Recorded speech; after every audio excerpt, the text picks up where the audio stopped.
So let me get back to the red wagon. I was very small. It was me and this David Cornetti again.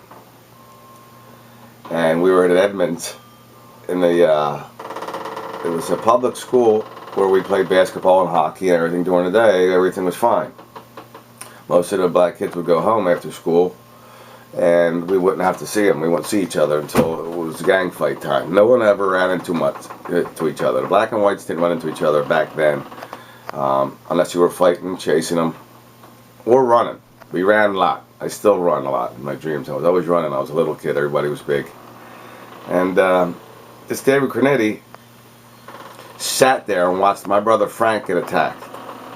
But my brother Frank was actually entertaining at the time. It was funny because I was scared to death. I was a little kid and I was sitting up on top of, there's like a little hill we used to skateboard down at Edmonds at the public school. You come up to the top and you skate back down. And my dad had these skateboards made. He took all the roller skates apart and put them on these big giant boards. So we had surfboards for skateboards when we were younger. Small surfboards is actually what they were. And two kids ride up on these fancy bikes. They had the Schwinn's and the whole thing. So the black guys came right up to Frankie, and I seen him talking at the bottom of the hill. He just rode down and wiped out on our little surfboard skateboards. And the two black guys ride up to him, and they're talking to him, and I'm like, oh, David, go down, let's help him. There's two guys here, there's three of us here. Let's go, let's do it. Frankie's going to fight. What are you going to do? He goes, no, just stay still, don't do nothing. I'm like, what are you talking about? So I'm a little kid, I don't know, and Frankie's not telling me, he's busy arguing. One of the guys sucker punches my brother. So he's delivering papers. Like I said, he had this little red wagon, was at the top of the hill with me and David. So David was scared to death and he stood there, he could hold me down. So he says, just stay down, don't do nothing, don't get involved. And I said, it's my fucking brother. This is my brother. So Frank comes running up the hill and they're chasing him, the two black kids on the bikes. And he looks at me, he goes, watch this. So underneath the newspapers, as soon as the black kids, they got up in front of him, he had a pipe.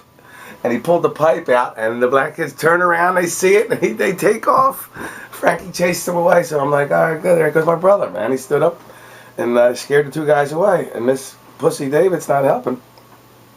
So I didn't say nothing at the time, but later on they come back with a bigger pipe. And Frank runs. Then we stayed, I couldn't do anything. They had a bigger pipe they had gotten out of the trash can. They ride back on their bikes, and Frank runs. So they throw the pipe at him, and he gets away, and he gets the pipe, and then they run and take off. All right, so it's flashback into this. We're up in Wadsworth Avenue, and I'm skitty at this time. Now I'm skitty because I was there for a few fights. I ran. We used to hang every time we played football. Every weekend we'd chase them and run them back and forth to the Temple University. They had a field, we called it the cinder lot, because there were cinders in the lot where we played football. For real, we would tackle ourselves, and it wasn't all grass a lot of times. It's where we practiced basketball, football. So David's supposed to fight this guy, which is his age. This guy's a lot taller than me. I'm 9. This guy's probably, I guess, 4 years older. So he's 13, 14, and so is David. So somehow, this David Cornetti finagles the black guy. He goes, do you want to fight him? After they're ready to fight, get ready to fight, you want to fight me? Let's go. They're all out of bullshit talk, everybody in their face, let's go, let's go. So people are starting to gather around. There's a mailman going around, and he's watching this whole thing, drops his bag, and people are coming around, they're like, yo, they see a fight's getting ready to happen. Out of nowhere, he goes, you want to fight him? Meaning me. Do you want to fight me? I said, I'm looking at him, what do you mean to fight me? I'm a little kid. And he goes, yeah, I'll fight him. And he goes, oh, we'll fight him then. He goes, go ahead, big shot, you want to fight him?